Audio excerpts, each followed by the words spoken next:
S'il y a un bourgeon qui apparaît sur une branche, c'est parce qu'il y a eu tout un processus qui a eu lieu avant. Quand le Bouddha est apparu, il n'est pas apparu de rien. Il est apparu d'une tradition cachée. Et cette tradition cachée, elle a un but sur la Terre. Parce que tout ce que vous voyez sur la Terre est relié à des mondes. Et toujours il y a un but derrière. Il n'y a rien de gratuit. Dans tout ce que vous voyez, il y a un but. Il y a une association entre la plante et l'animal. Même, alors il y a des plantes qui ont développé la même chose, les mêmes odeurs, les mêmes choses pour attirer les abeilles, pour attirer certains insectes, pour que l'insecte vienne et fasse le processus de fécondation. Et qu'après, il y ait la pollinisation.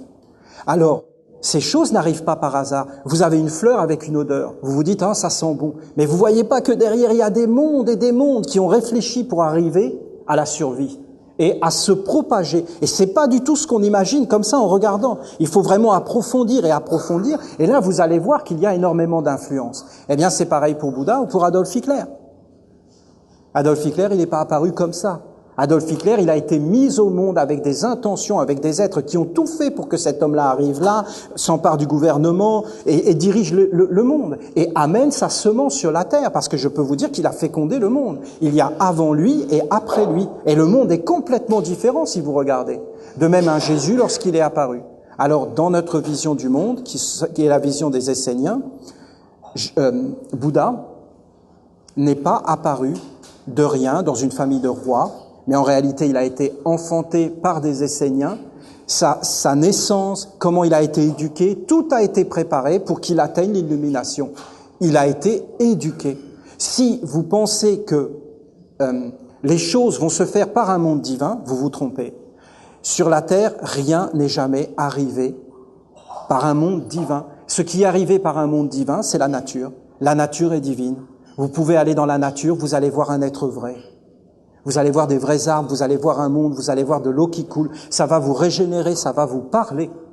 La nature est vraiment un livre du savoir. Et une mère est quelque chose qui peut même te guérir. Il y a tout pour se guérir dans la nature. Toutes les plantes, toutes les saveurs, il y a tout pour vivre dans la nature.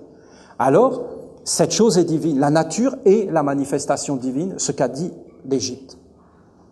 Et ensuite, eh bien, tout ce qui est apparu, il y a l'homme.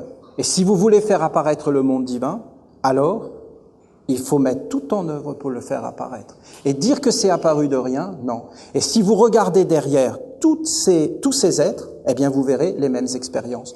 D'ailleurs, regardez Jésus, on raconte son initiation essénienne, où il va dans le désert, il s'est fait baptiser, il va dans le désert, et après il est tenté 3 fois, et en fin de compte on lui dit « prosterne-toi devant moi ». Et tout ça, je te le donne. C'est une sacrée parole, celle-là. Parce que, on nous l'a dit à chacun de nous, hein. Mets-toi à genoux, incline-toi, fais ce qu'on te dit, abdique ce que tu es, abdique ton cœur, ferme les yeux, accepte ce qui n'est pas acceptable, sois dégradé. Parlons clair, parlons clair.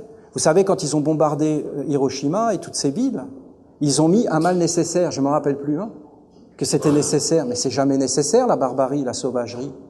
Ces choses ne sont pas nécessaires, c'est voulu, parce qu'en fin de compte, ça nous a tous dégradés. Parce que c'est le travail des hommes, c'est l'intelligence des hommes, c'est nos ancêtres qui ont pensé la science pour vivre mieux, et on en arrive à des êtres qui amènent tout cela vers une calamité. Oui, mais Olivier, c'est pas simple, parce que tout ça, c'est la guerre et tout. Mais oui, parce que dans la vie, les choses sont pas simples, mais il faut pas forcément prendre la facilité. Des fois, il faut attendre le bon moment. Et il faut pas pactiser avec certaines choses, sinon après, tu n'arrives jamais à t'en redresser.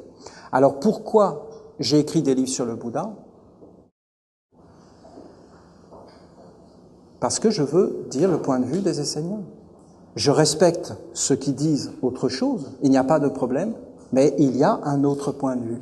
Le Bouddha a été formé dans une science, lui aussi n'a pas été dans le désert, il s'est mis sous un arbre, il a dit « je ne bougerai pas de cet arbre tant que j'aurai atteint l'illumination », c'est-à-dire qu'il aura fait le courant électrique dont je vous ai parlé. Il y a un être qui est venu, il s'appelait Mara pour eux, c'est qu'un nom, ça veut rien dire, c'est les mêmes êtres.